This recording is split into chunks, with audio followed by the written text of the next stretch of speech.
اللہ تبارک و تعالیٰ نے ہمیں اولاد کو اس دنیا کے اندر مختصر سی زندگی دیتے ہوئے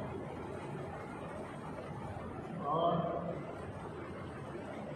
یہ مختصر سی زندگی آخرت کی زندگی آباد کی زندگی کو کامیاب بنانے کے لیے اللہ تبارک و تعالیٰ نے بھیجا ہے۔ جناب رسول اللہ صلی اللہ علیہ وسلم مرتبہ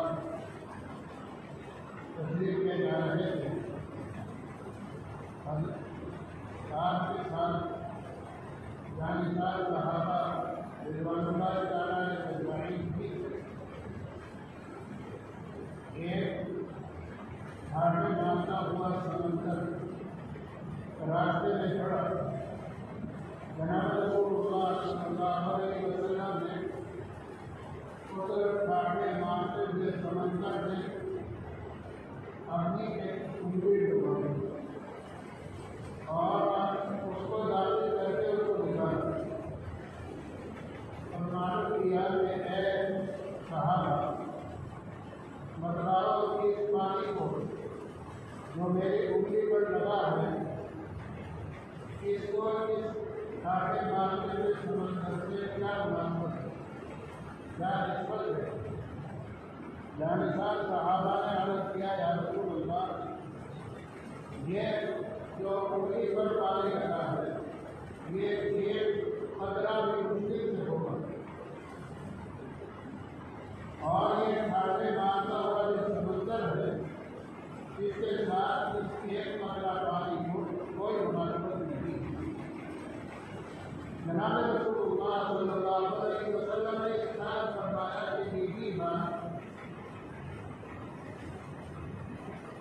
دنیا کی زندگی کو آخرت کی زندگی کے مقابلے میں دنیا کی زندگی ایسی ہے جیسا کہ میری انگلی پر ڈلا ہوا پانی،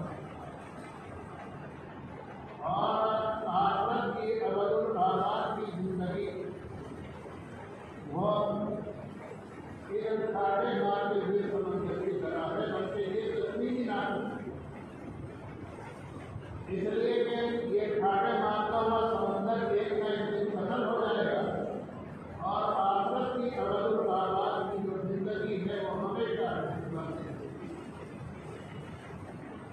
بلکہ وہاں پر جب جنتی جنت میں چلے جائیں گے اور جہنمی جہنم کے اندر چلے جائیں گے تو موت کو میلے کی شکل میں لایا جائے گا اور ایسی جگہ پر اس کو کھڑا کیا جائے گا جہاں سے سب لوگ اس کو دیکھ رہے ہوں گے اور سب پہچان جائیں گے کہ یہ موت ہے، اور وہاں جا کر اس کو جدا کر دیا جائے گا۔ دنیا کے اندر کتنے بھی آدمی کے حالات آئے لیکن اس کا آخر اور انجام موت پر ختم ہو جاتا ہے، لیکن آخرت بھی جب موت آ جائے گی تو وہاں ہر آدمی ہمیشہ ہمیشہ ہی باقی رہے گا. وہاں موت پر زندگی ختم ہونے والی نہیں ہے.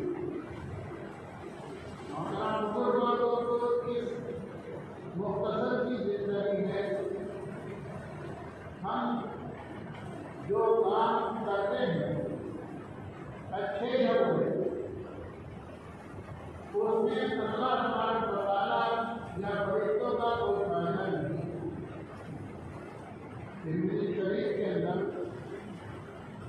جناب رسول اللہ صلی اللہ علیہ وسلم کی صحیح روایت ہے کہ اے لوگوں تمہارے اول پر نازل تمہارے خلق اور ترک آدم علیہ السلام سے لے کر قیامت تک جتنے بھی آدمی پیدا ہوئے ہیں وہ سب کے سب مستقیم اور پرہیزگار بن جائے. کوئی بھی اللہ کی نافرمانی نہ کرے. سب 24 گھنٹے اللہ کی عبادت کے اندر مشغول رہے. اور دنیا میں جو سب سے زیادہ مستقیم پرہیزگار آدمی ہوتا ہے اس کے مطابق سب زندگی گزارے تو اللہ تبارک و تعالیٰ کی ساری کبریائی میں ذرا برابر بھی گناہ نہیں. اللہ جیسے ایک آج بھی ویسے ہی ہیں اور قیامت تک ویسے ہی رہیں. ان تمام انسانوں کی عبادت کرنے کی وجہ سے اللہ کی ساری کبریائی میں ذرا برابر بھی اضافہ نہیں. اور دوسری روایت کے اندر ارشاد فرمایا کہ اگر تمہارے اول اور آخر خود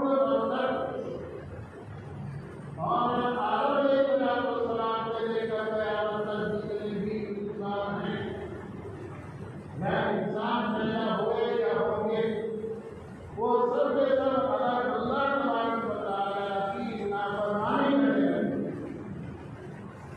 دنیا میں جو سب سے بڑا فاسق ہے اس کے مطابق سب میں سب زندگی گزارے تو اللہ کی ساری کبریائی میں ذرا برابر بھی کمی نہیں آتی. وہ جیسے شروع میں تھے ویسے ہی آدمی ہیں اور ویسے ہی قیامت کو رہے گی ہمیشہ ہمیں تو باقی ہے.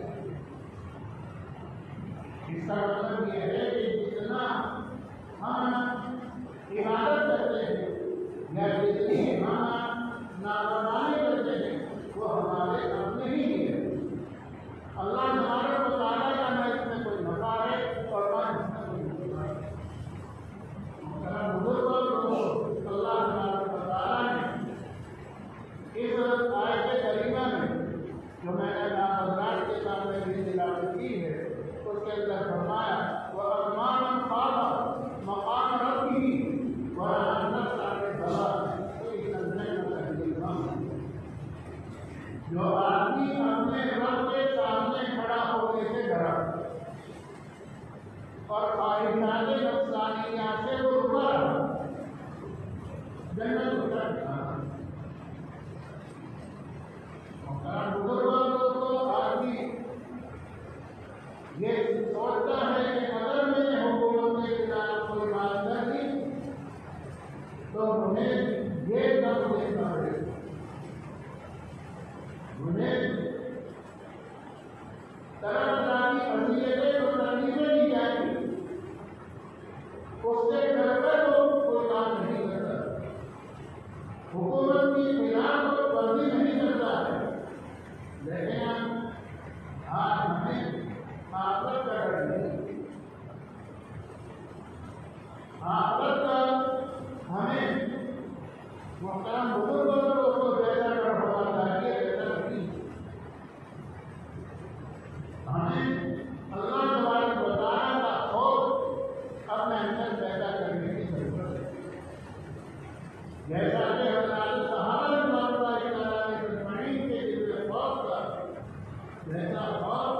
ہمارے اندر بن ہے۔ صحابہ میں اندر پیدا ہوتا کہ وہ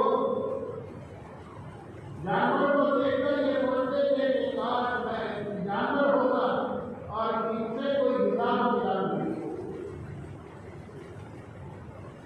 کبھی درخت کو دیکھ کر کہتے کہ یہ کاش میں درخت ہوتا جس کو کاٹ دیا جاتا اور قیامت میں اس سے کوئی حساب کتاب نہیں۔ تو محترم بزرگوں اور دوستوں، ایسا اور ایسا ڈر ہمیں ہونا چاہیے اور ہمیں یہ سمجھنا چاہیے کہ ہمیں اللہ تبارک و تعالیٰ کے سامنے قیامت کے دن آدم علیہ السلام سے لے کر قیامت تک جتنے بھی انسان دنیا کے اندر آئیں گے وہ سب جب اللہ تبارک و تعالیٰ کے سامنے کھڑے ہوں گے اور اپنے قدم وہاں سے نہیں ہٹا سکیں گے جب تک ایک بار ناقصہ کر کے صحیح جواب نہیں دے۔ انہیں باتوں کے جواب کے لیے یہ زندگی عطا کی گئی ہے۔ وہ بات باتیں کیا گیا ہے عمر کے اندر فنا کی ہماری اطاعت اور فرما برداری میں خلل کی یا ہماری نافرمانی میں خلل کی۔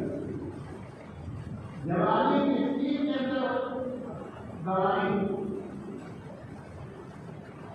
ہمارے کتنے احکامات پر تم نے عمل کیا۔ حالانکہ جوانی عمر کے اندر آ گئی تھی لیکن جناب رسول اللہ صلی اللہ علیہ وسلم نے اس کو مستقل طور پر بڑھایا سے بیان کرنا۔ کیوں؟ اس واسطے آدمی جب جوان ہوتا ہے تو جوانی کے اندر یہ سوچتا ہے کہ میرے سے طاقتور کوئی نہیں، حتیٰ کہ اپنے والدین کو بھی بار بار لوگوں کو نہیں سمجھتے۔ حضرت مفتی تقی عثمانی دارت برکاتہ نے لکھا ہے کہ ایک شخص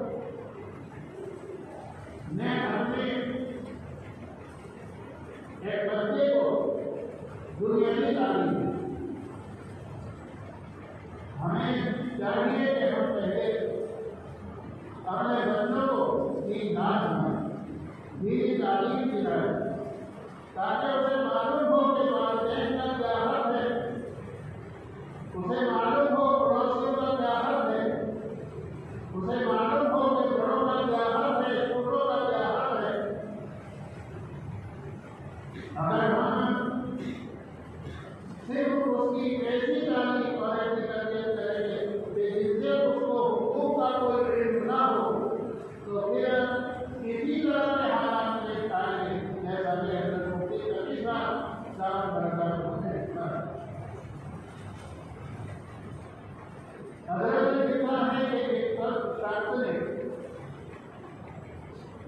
اپنا گھر بار سب دیکھ کر ایک بچے کو تعلیم دی، اسے بچے کو ڈگری دلائی اور پھر جو کچھ باقی بچا تھا اس کے اندر اس نے اپنی اور اس کے لیے انتظار کیا۔ وہ اس پوسٹ پر پہنچ کر اپنے کام میں مشغول ہو گئے۔ بات سیدھا سادہ آدمی تھا،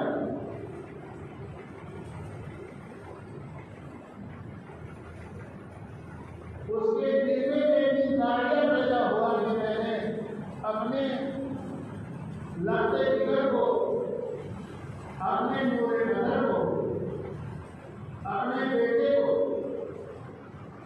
گھر بار سب دیکھ کر اس کے اوپر ڈرایا۔ میں دیکھ کر پاؤں کہ وہ اپنی حالت میں کیسا کام کر رہا ہے۔ بات سارے انداز میں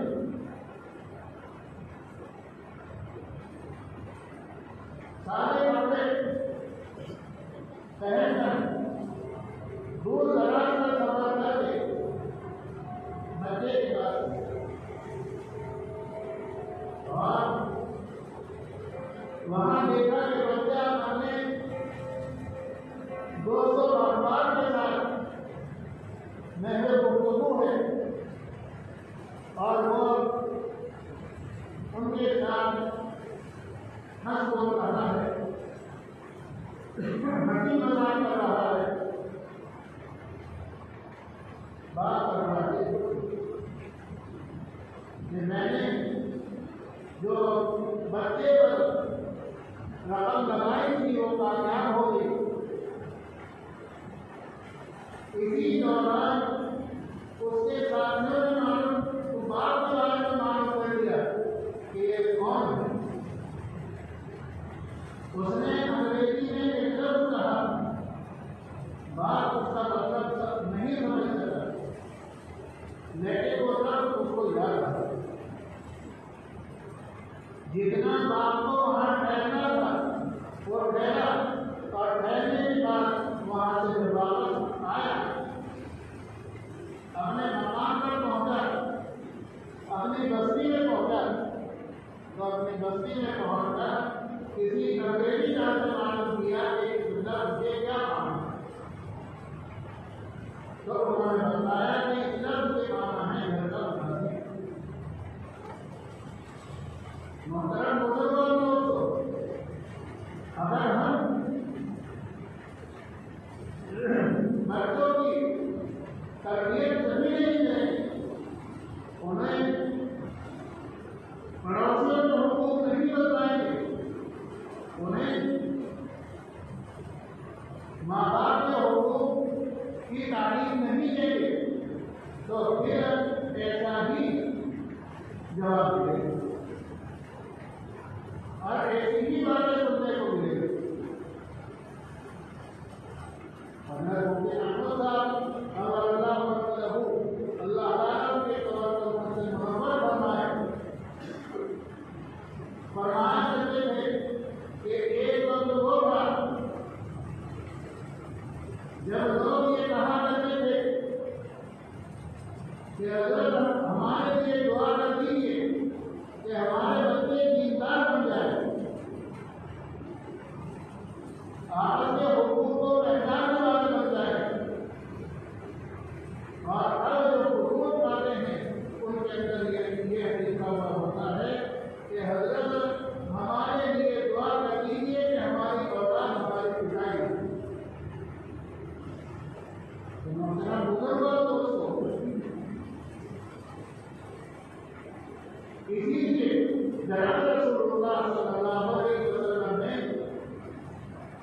ارشاد فرمایا جوانی کے بارے میں، اور جوانی کو صحیح طور پر بیان کیا کہ آدمی جوانی میں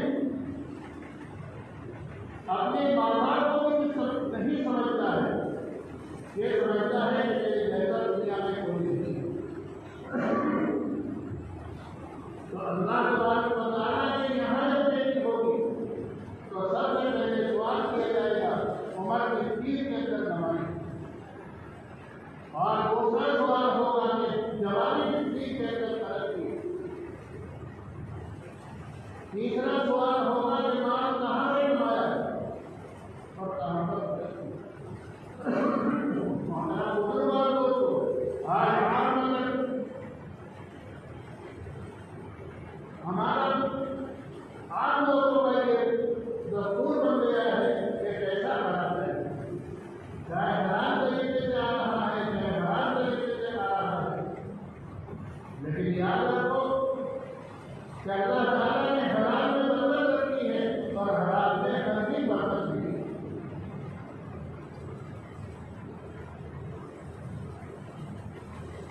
جناب رسول اللہ صلی اللہ علیہ وسلم نے ارشاد فرمایا کہ اگر کوئی آدمی دنیا میں اندر کسی کے 2 پیسے رکھے گا، وہ 200 روپئے نہیں، 2000 نہیں، 2 پیسے کا کوئی حساب سے ناحق رکھے گا اور اس سے معاف نہیں کرائے گا مرنے سے پہلے جناب رسول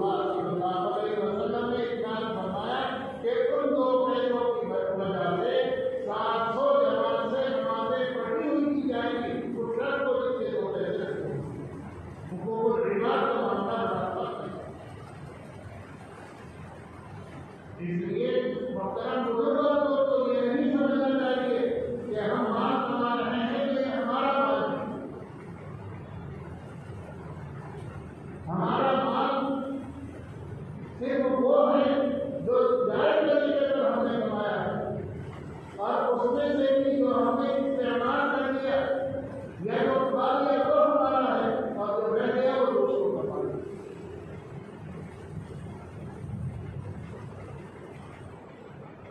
محترم بزرگوں کو جناب رسول اللہ صلی اللہ علیہ وسلم نے ارشاد فرمایا کہ تیسرا سوال یہ ہوگا کہ مال کہاں سے کمایا، جائز طریقے پر کمایا یا ناجائز طریقے پر کمایا. اور کمانے کے بعد آدمی یہ سمجھتا ہے کہ میرا مال ہے، میں چاہے جس طریقے سے اس کو جائز جگہ پر استعمال کروں یا ناجائز جگہ پر استعمال کروں، حالانکہ یہ اس کی بات تحری ہے. مال جو ہمارے پاس جائز طریقے پر آیا ہے وہ بھی یاد رکھو ہمارا نہیں ہے. جس طرح جسم ہمارا نہیں ہے، یہ جسم ہمیں عالیہ کے طور پر اللہ تبارک و تعالیٰ نے دیا ہے. اگر ہم اس جسم کے میں سے کسی اپنے ہاتھ کو بیچنا چاہیں، پیر کو بیچنا چاہیں، آنکھوں کو بیچنا چاہیں، بدن کے کسی بھی حصے کو بیچنا چاہیں تو یہ جائز نہیں ہے. یہ استعمال کے لیے ہمیں دیا گیا ہے. اسی طریقے سے جو مال ہمارے پاس حلال طریقے پر آیا ہے وہ بھی اس میں بھی ہم پابند ہیں اس بات کے کہ جائز جگہ پر اس کو خرچ کریں، ناجائز جگہ پر خرچ نہ کریں. محترم بزرگوں دوستو، اگر کسی کے پاس اللہ نے جو پیسے دے دیے، کچھ مال دنیا کے پاس کو مل گیا تو وہ یہ سوچتا ہے کہ یہ مال میرا ہے، میں جہاں چاہیے تو خرچ کروں. ہمارا یہ اس کے ساتھ چاہیے. جس طرح آدمی کمانے کے اندر پابند ہے کہ جائز طریقے پر کمائے، ناجائز طریقے پر نہ کمائے، اسی طریقے سے خرچ کرنے کے اندر بھی وہ اللہ تبارک و تعالیٰ کے حکم کا محتاج ہے. اللہ کے حکم کے خلاف اگر استعمال کرے گا تو یاد رکھو بڑی سخت ہوگی. جیسا کہ آج عام نظر جس کے پاس دو پیسے ہو گئے، کوئی عالم اس کو مسئلہ بتائے گا اس کو حل نہیں ہے کہ بھائی کھڑے ہو کر کھانا نہ کھلاؤ. شادی بیاہ میں عورت مردوں کا اختلاف نہ کرو. شادی بیاہ میں بے مطلبی مت کرو. شادی بیاہ میں ویڈیو نہ بناؤ. لیکن کسی مولوی کی وصول کے لیے تیار نہیں. محترم بزرگوں کو اس لیے جناب رسول اللہ صلی اللہ علیہ وسلم نے ارشاد فرمایا کہ اس سے سوال کیا جائے گا کہ مال کہاں پر خرچ کیا، جائز جگہ پر خرچ کیا یا ناجائز جگہ پر خرچ کیا. اس کے بارے میں بھی اللہ تبارک و تعالیٰ ہم سے سوال کرے. اور پانچواں سوال یہ کیا جائے گا کہ تم جو مسائل جانتے تھے ان پر کتنا عمل کرتے. اگر نہیں جانتے تھے تو کیوں نہیں جانتے تھے؟ تو محترم بزرگوں، یہاں یہ 10 سالہ زندگی جو ہمیں ملی ہے، یہ آخرت کی زندگی کو کامیاب بنانے کے لیے اللہ تعالیٰ نے ہمیں دی ہے. ہم اس کے اندر کمانے کے اندر بھی پابند رہنے کے لیے اور خرچ کرنے کے اندر بھی اللہ تبارک و تعالیٰ نے کہا ہے. اللہ تعالیٰ نے راستہ بیان کر دیا تیسرے بارے کے اندر، وَمَن يَعْمَلْ مِثْقَالَ ذَرَّةٍ خَيْرًا يَرَهُ وَمَن يَعْمَلْ مِثْقَالَ ذَرَّةٍ شَرًّا يَرَهُ. جو ذرے کے برابر نہیں کرے گا اور اس کو اس نے ضائع نہیں کیا تو اس کا بھی اجر و ثواب اس کو ملے گا. اور ذرے کے برابر اگر برائی کی ہوگی اس کا بھی اس کو عذاب ہوگا. محترم بزرگوں، واقعات کے اندر آتا ہے کہ ایک شخص کا انتقال ہو گیا. اس کی اولاد میں صرف ایک لڑکی تھی اور وہ لڑکی کی والدہ تھی. کسی نے اس کو خواب کے اندر دیکھا کہ اس کے سر میں پٹائی ہو رہی ہے. کوئی اس کا صالحان نہیں ہے.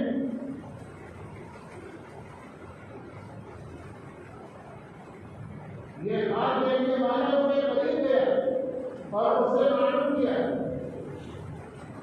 کہ تیرا کوئی حدیث و عقائد نہیں ہے.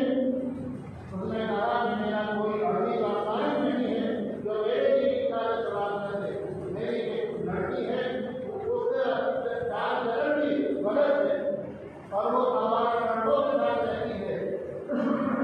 تیرا اگر دنیا میں جانا ہو تو میری لڑکی کو میری بات میں جانور مقرر کر دے گا. ہو سکتا ہے کہ وہ میرے لیے کوئی مثال سوال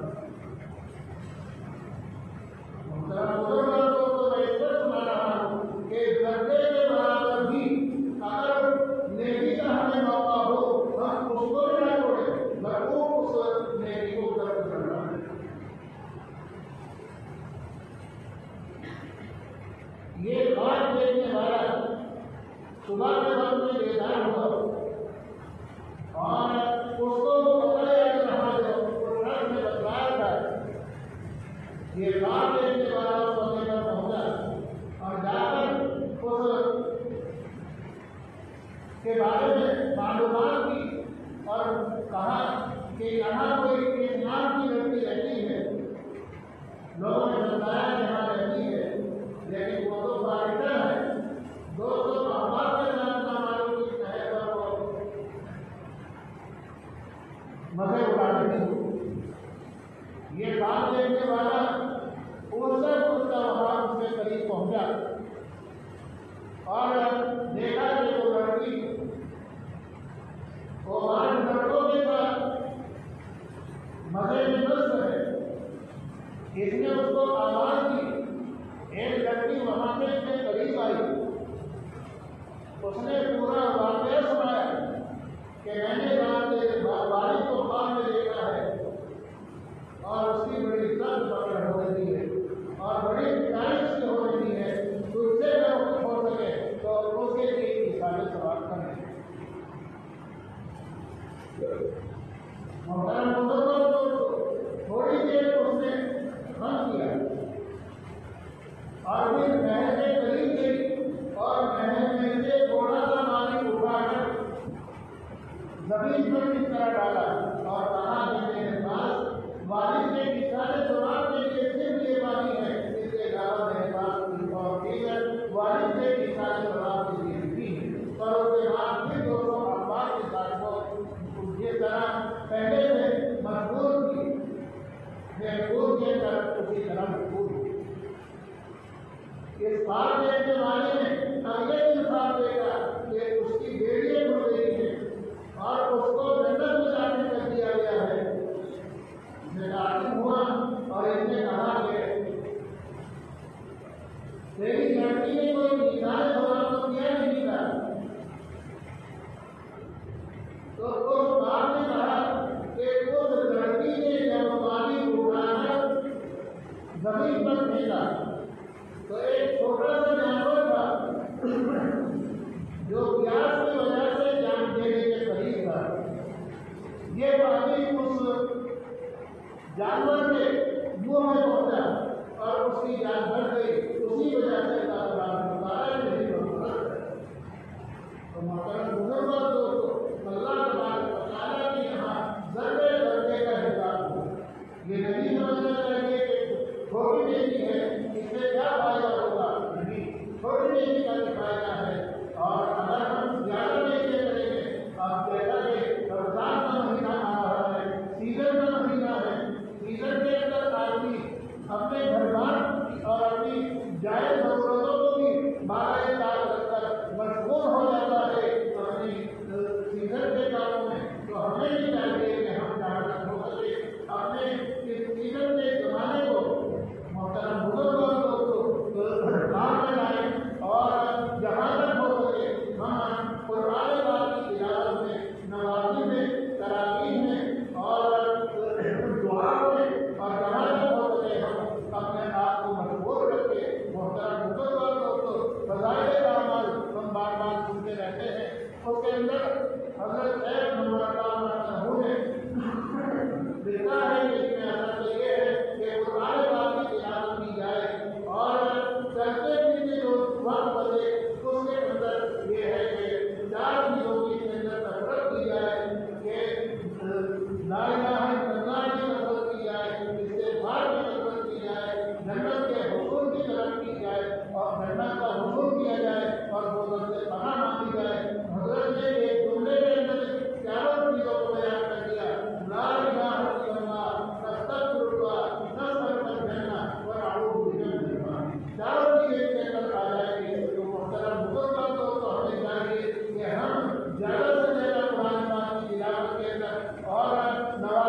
یا اللہ ہمیں اپنے سے تعلق نصیب کرنا، یا اللہ ہمارے قرآن خدا نے بہت کہنا فرمایا ہے، اس کی ایک رات کو شروع کرنے کی توفیق عطا فرما، دنوں کو بھی شروع کرنے کی توفیق عطا فرما، راتوں کو بھی شروع کرنے کی توفیق عطا فرما، یا اللہ کتنے بھائی ہمارے تھے اور کتنے رمضان کے تھے رمضان میں بھی رہے، یا اللہ انہیں اپنے یہ ماہ مبارک عطا فرمایا ہے، یا اللہ کی ڈالنے کی توفیق عطا فرما، یا اللہ دنوں کو بھی وصول کرنے کی توفیق عطا فرما، راتوں کی تنہائیوں کو بھی وصول کرنے کی توفیق عطا فرما، زیادہ سے زیادہ قرآن پاک کی تلاوت کی توفیق عطا فرما، دل کی حلاوت نصیب فرما، تلاوت قرآن کی جلد سے معلومات فرما، اپنی ذات عالی سے تعلق نصیب فرما، معرفت کے روح کو منور فرما، یا اللہ میرے تمام لوگ پریشان حال ہیں، یا اللہ تو اپنی پریشانیوں کے لیے دعا کرنا